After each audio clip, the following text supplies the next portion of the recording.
A second man has been arrested accused of gunning down rapper Mo3 on a Dallas highway. Back in November, Melvin Noble, also known as Mo3, was driving on 35E near the Dallas Zoo when White approached him with a gun.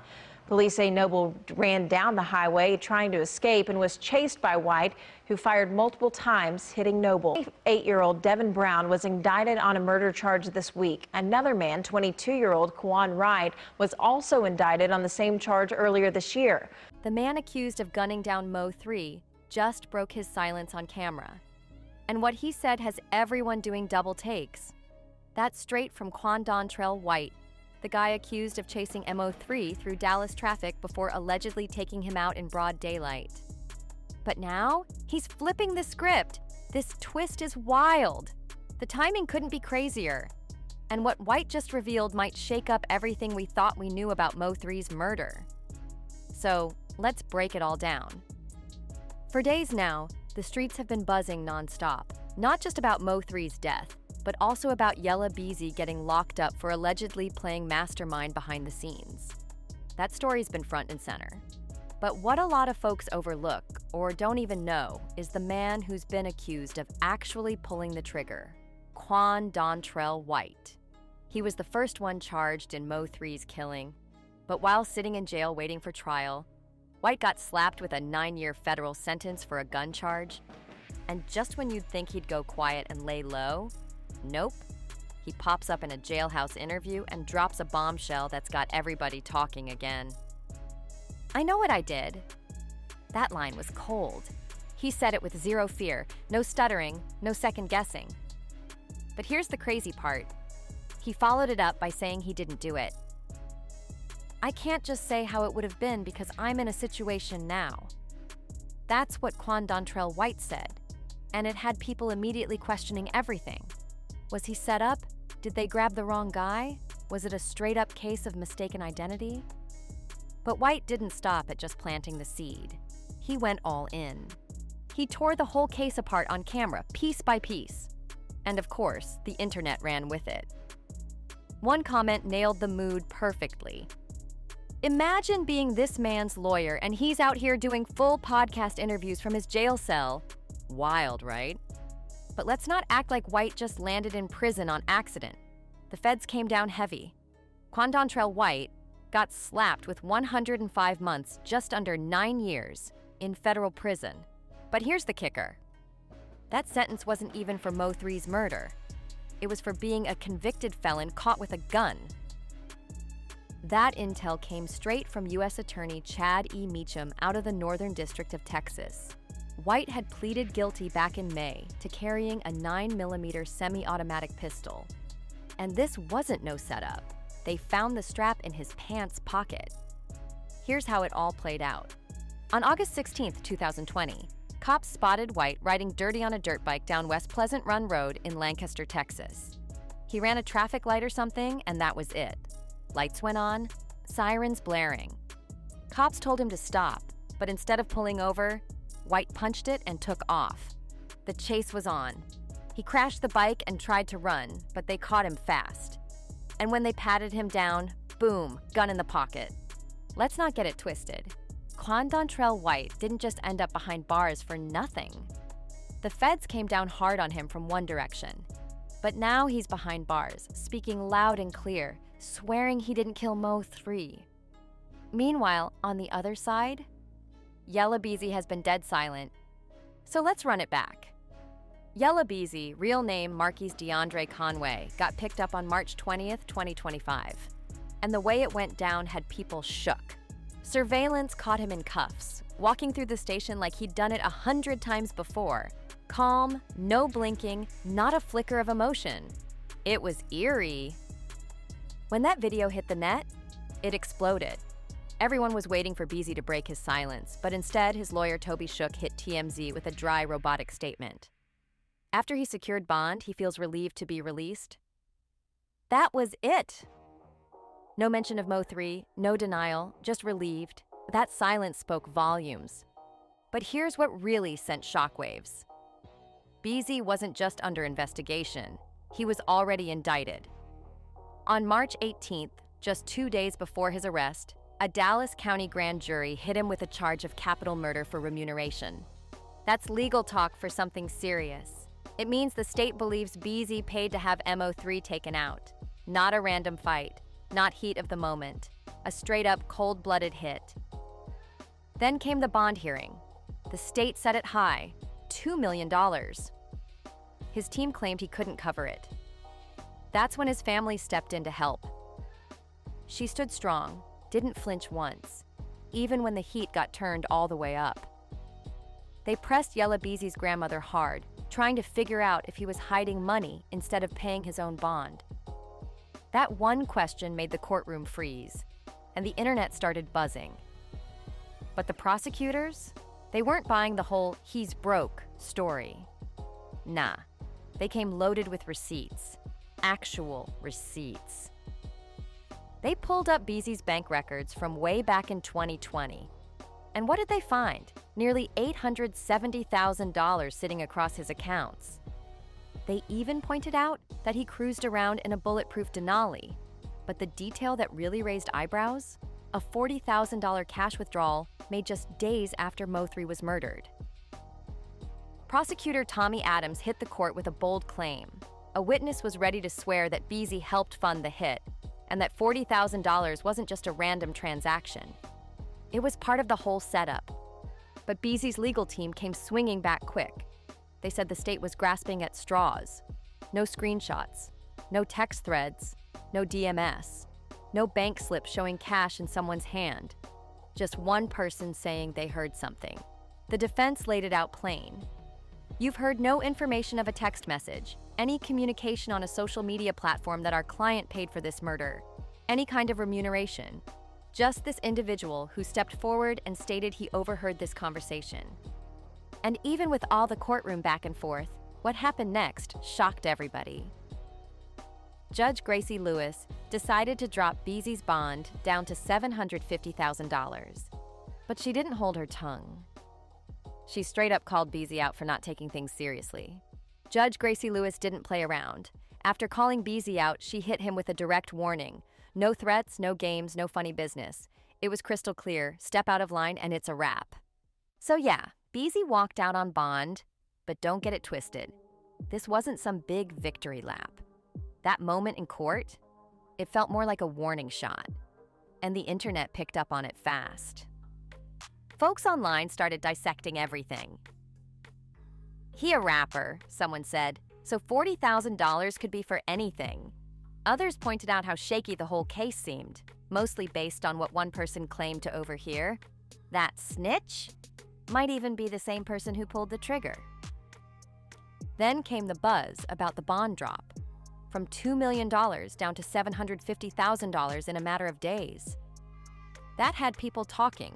Some were saying he might just beat this case. But what really caught folks off guard wasn't that he got out. It was how fast it all happened. People were pointing out the obvious. Beasy doesn't look worried at all. And broke. Please. If you're riding around in a bulletproof whip, got six-figure bank accounts, and can pull $40,000 cash without blinking, saying you can't afford bond sounds sketchy. Then the comparisons started flooding in. How'd Beasy get bond, but Tory Lanez didn't for a case that didn't even involve someone dying? People weren't just watching, they were analyzing. Some called it privilege, others saw straight-up power. In court, Judge Gracie Lewis let something huge slip, something most folks totally overlooked. One major reason she lowered Yella Beasy's bond, the lack of solid evidence so far. That's right, she flat out said the case ain't fully built yet. No real paper trail, no DMS, no texts, just a shaky story and one lone witness. And that's why Beasy walked out free. But she didn't let him slide without a warning. Do not try to intimidate anyone tied to the case. That was her message, straight up. Still, the internet caught fire for a different reason. A tweet that made everybody pause. Big U paid it for him. Maybe it was a joke, or maybe not, but the name Big U always hits hard. He's known for stepping in for rappers, sometimes with music, sometimes with lawyers, sometimes with quiet money moves behind the curtain. If Beezy needed someone to drop $750,000 without making noise, Big U would definitely be on that short list. He's about street codes, respect, and loyalty. And Beezy, he's straight out of Oak Cliff. If there's a bigger picture here, if Beezy's staying quiet to protect names with more pull, that bond money might not just be about freedom, it might be about keeping mouths closed. Now Beezy's out, keeping the same low profile he had before. Silent. Still. Meanwhile, Mo3 is gone forever, shot down in traffic. In broad daylight, he never made it out of that chase alive. Beezy walked out of court. Mo3 never got to walk out of anything. This wasn't some breaking news alert. It wasn't a court update either. What dropped next was old studio footage. Mo3 and Yella Beezy. Side by side. No arguing, no bad blood. Just two Dallas rappers in the booth, laughing, vibing, laying down tracks like they never had beef to begin with. That short clip threw everyone off. If you only saw that moment, you'd think these two were on solid ground. Maybe not besties, but definitely cool enough to share space without problems. No tension, no threats, no hate. But then the tone flipped real fast. The freeway footage came back on timelines. Mo3 on I-35, his car stuck in traffic. He jumps out, running through lanes like he's being hunted. And just seconds later, you see it, someone chasing him down with a gun in hand. Moments later, it's over. Mo3 gets hit, right there, in broad daylight, middle of the highway. Gone. People still can't agree on why he stopped the car in the first place. Some say he heard gunshots and panicked. Others claim his tire got popped. But then came that post, the one that tied it all together. It said Mo3 didn't just randomly pull over. The shooter was already letting off shots before Mo3 even got out the car. Multiple cars were on the highway that day, all working together. Somebody even claimed they shot out his tire to trap him. That wasn't some spur-of-the-moment act. This wasn't some random ambush. It sounded like a setup, planned down to the crash.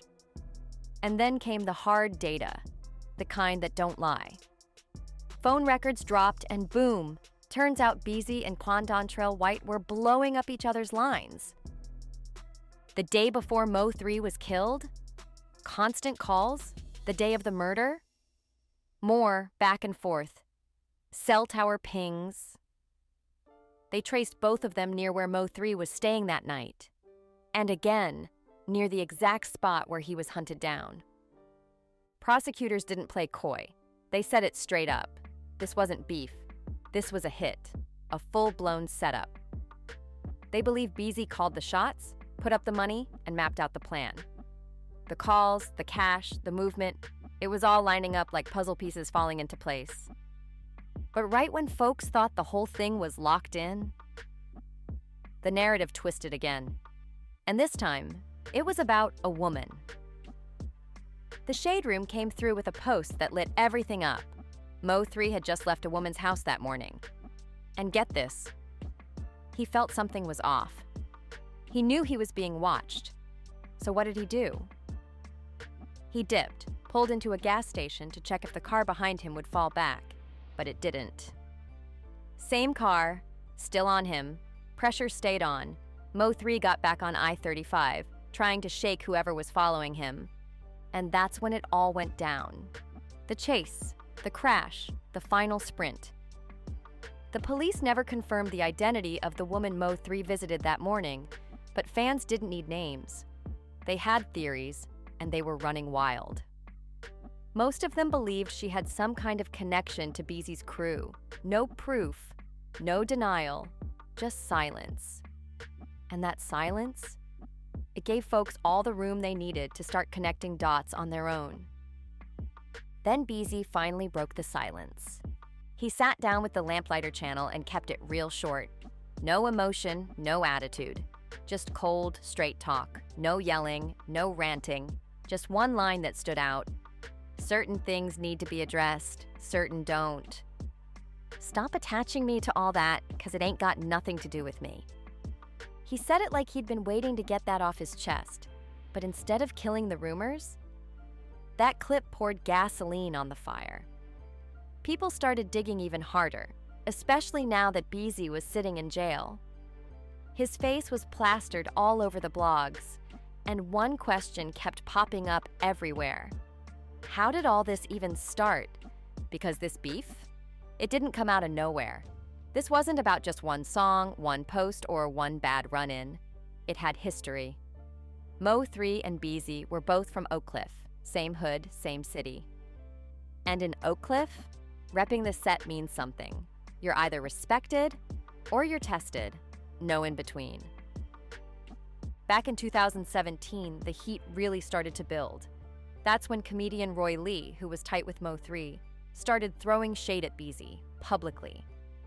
He didn't duck the drama. He didn't hold back. He was cracking jokes. But they landed like shots. Roy Lee wasn't just cracking jokes. He was calling Beezy out, loud and direct. He questioned Beezy's street credentials, throwing shade on whether he truly repped Oak Cliff like he claimed. And when Roy picked a side, it definitely wasn't Beezy's. That made everything personal. Then things turned deadly. On September 25th, 2018, Roy Lee got shot in a parking lot in North Dallas. He didn't pass right away. He fought for weeks. But on October 13th, he died. Doctors said it was a blood clot caused by the bullet wound. And here's where it gets real suspicious. The very next day, on October 14th, Beezy got hit in a drive-by. 8 bullets. It happened out in Louisville. He survived, but the timing? Way too close to feel like coincidence. Mo3 didn't stay silent after that. He didn't respond with guns. He came back with music. In 2019, Mo3 dropped a full-on diss track. No metaphors, no slick wordplay, just direct smoke. The track was called 2.19, and he dropped it on Roy Lee's birthday. Cold. And he didn't hide what it was about. On that track, Mo3 straight up pointed the finger. He blamed Beezy for Roy Lee's death, and Twitter was on it. One post broke it down perfectly.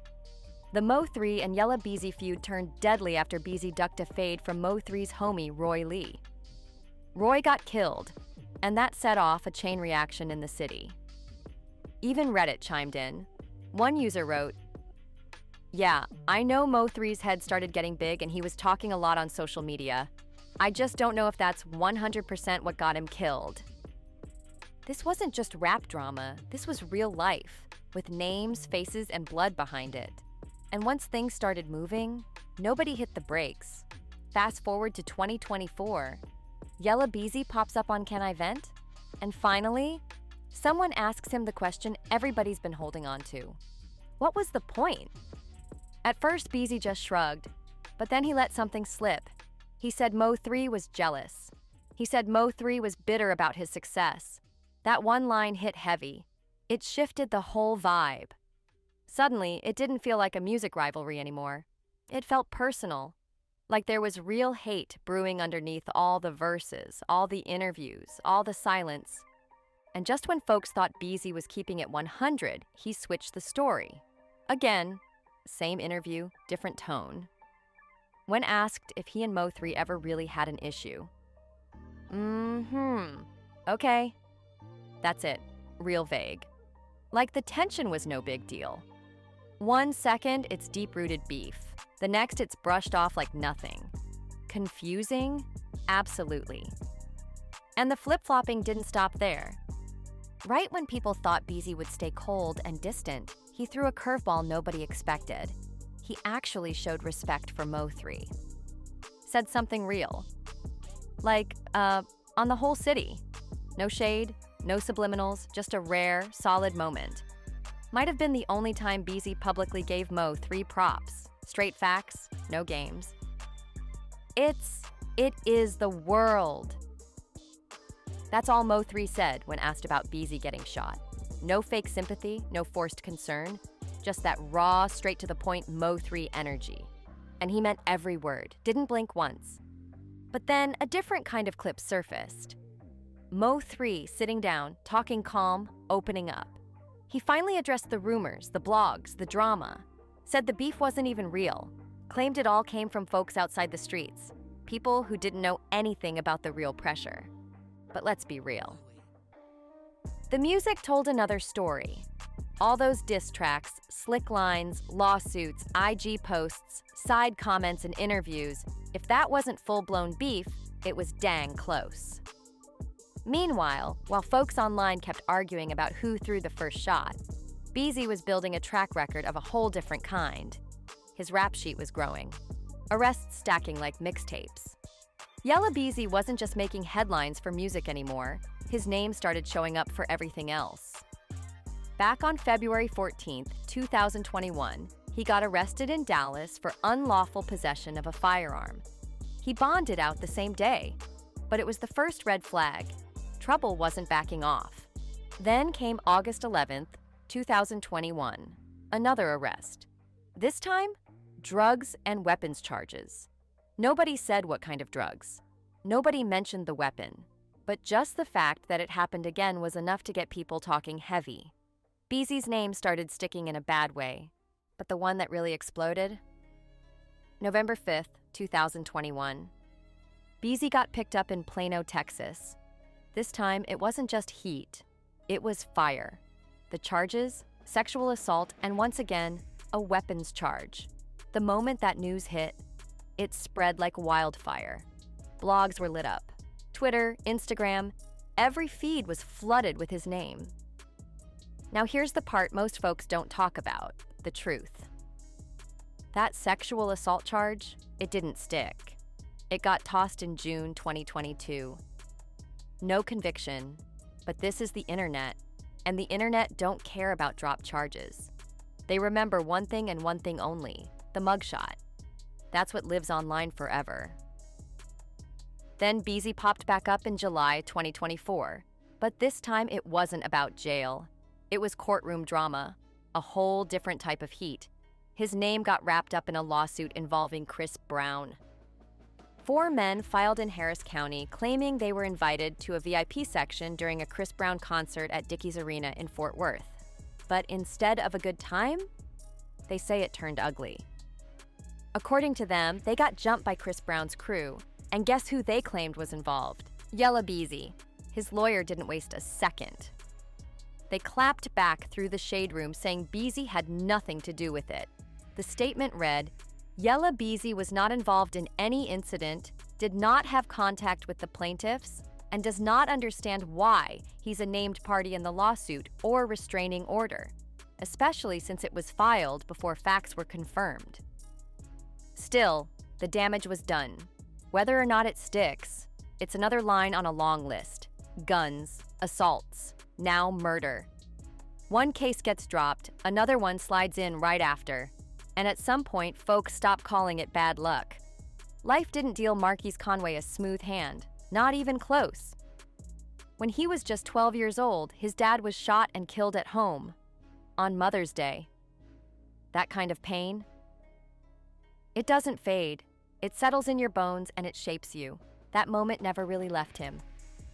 As a kid, Conway was into sports, football, basketball. He had dreams, maybe go pro, maybe make it out the right way. But dreams don't always get to grow when the world around you is falling apart. By his teen years, those sports dreams got pushed to the side. Life got real. He joined the Crips, not to flex or earn stripes, but because he needed a way to survive. He started hustling, not to be cool, not to chase clout, but because he needed money, plain and simple. It wasn't a rap cliche. It was just real life. So when you look at everything that followed, the arrests, the beef, the courtrooms, it didn't just pop up out of nowhere. It was part of a pattern, a cycle we've seen before, especially in places like Oak Cliff, where gang life don't vanish just because you drop a hit single. Beezy wasn't the first to ride that line, and he won't be the last. He repped Crip loud, proud, and never hid it. And he's in a long line of names who wore blue heavy in the public eye. Snoop Dogg stayed flagging. Nipsey Hussle lived it and died by it. Blueface still shows it off online. Quando Rondo got caught in it deep. Some artists used it to build their brand, others got trapped in it for good. Just look at Chef G, drill music star from Brooklyn, blowing up in the charts but behind the curtain. Prosecutors say he was funding hits, throwing money around to celebrate street violence. Success in music didn't erase the streets. It ran right alongside them. They hit Chef G with a 140-count indictment. Yeah, 140. He had songs charting, his name buzzing, but still wound up behind bars. Same with Quando Rondo. He had fans, a tour lined up, money coming in. But instead of being on stage, he's now doing 33 months in federal prison. Charges, drugs, weapons, and a long paper trail linking him to Rollin 60's Crip activity. And that wasn't even the start. He was already ducking rumors tied to shootings and bodies long before the feds stepped in. Then there's Big U, not a rapper, but a major figure in LA, deeply connected to the Rollin 60s. Known as a street OG and community voice, Big U ran youth programs, spoke at schools, pushed that mentorship image hard. But then came the RICO case, and the feds flipped the whole narrative. They claimed he wasn't just helping the youth. He was running the streets from the shadows. Extortion, fraud, even murder. They said the whole operation looked more like a crime syndicate than a mentorship program. So when Yella Beezy's name got tied to a capital murder charge, people didn't react like it was some wild twist. It followed a story they'd seen too many times. Start with pain. Try to escape it, get famous, make money. But the streets? They don't always let go. Sometimes, they follow right behind you. That's why Beezy's rap sheet doesn't look like a string of bad luck. It reads like a timeline, a story told in charges. The gun charge in 2021, the drug bust the same year, the sexual assault case that hit every headline, but later got dismissed. And then that 2024 lawsuit, where 4 men say Beezy helped jump them backstage at a Chris Brown show. Even if the courts clear his name, every single case leaves a mark. And when you stack them up, they paint a picture, one that's hard to erase. That's the cycle people keep seeing. For a lot of rappers tied to Crip life, the ending tends to look the same. Some made millions. Some gave back. Some really tried to break free. But the streets don't forget. And the people around you, they don't always grow when you do. And the law, it's always there, always watching. So when news broke that Yella Beezy might be facing life in prison over a murder-for-hire charge, most folks didn't ask how it happened. They asked who's next. Because in this game, the fall is always closer than it looks. And now, with Quandontrell White's jailhouse interviews flipping the narrative, throwing out new claims, pointing fingers, the big question is, could this change everything for Beezy? Or is it already too late? Let us know what you think in the comments. Did Beezy get caught up in the streets too deep, or is this just another high-profile name getting dragged through the system? If you were locked into this breakdown, don't forget to like, subscribe, drop a comment, and share this with someone who needs to see it. More crazy stories, raw truths, and wild twists are coming your way. See you in the next one.